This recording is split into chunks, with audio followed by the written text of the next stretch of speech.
ABK kapal maupun kru kapal agar tidak mengadakan mengikuti pertemuan yang melibatkan banyak orang. 2. Agar tetap tenang dan tidak panik, serta meningkatkan kewaspadaan di lingkungan masing-masing.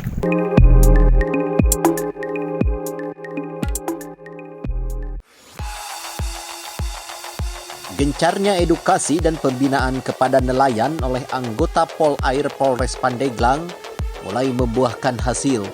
Sejak beberapa tahun terakhir, penangkapan ikan dengan menggunakan bahan peledak di wilayah hukum Polres Pandeglang mulai menurun. Pembinaan yang diberikan Satpol Air dilakukan 3 kali dalam seminggu ketika melakukan patroli. Selain mampu menekan penggunaan bahan peledak, Satpol Air juga sukses meredam konflik antar nelayan.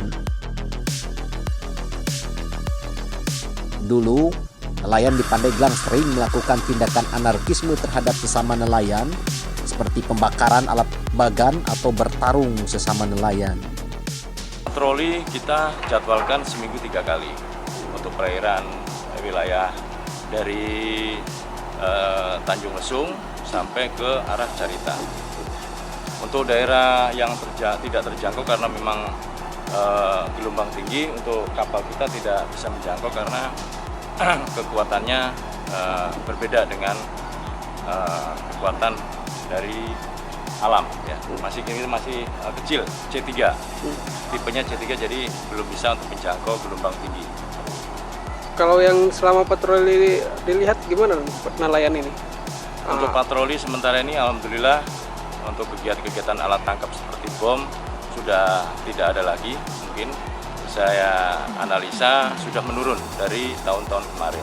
Pandeglang ini banyak alat tangkap, berbagai macam alat tangkap, sehingga kita antisipasi agar tidak terjadi konflik terhadap nelayan yang berbeda alat tangkap. Makanya saya perintahkan untuk anggota, saya buatkan sprint tugas supaya mereka melekat kepada nelayan-nelayan yang ada di wilayah Pandeglang, sampai dari Carita sampai ke Cikesik. Jadi Sumur, kemudian Desa Banyu Asih, semuanya terbackup oleh anggota.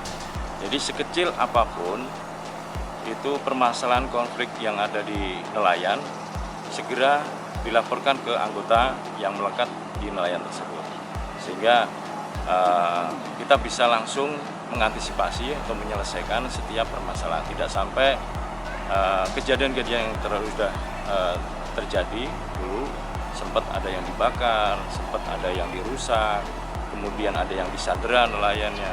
Itu kita tidak ada harapkan. Itu memperkecil, kita mengadakan pembinaan langsung yang disebut dengan Babimas Perairan. Saya kira itu cukup bagus sehingga bisa membackup semua permasalahan-permasalahan atau konflik-konflik nelayan di wilayah Pandeglang. Angkos Kosasi melaporkan dari Pandeglang, Banten.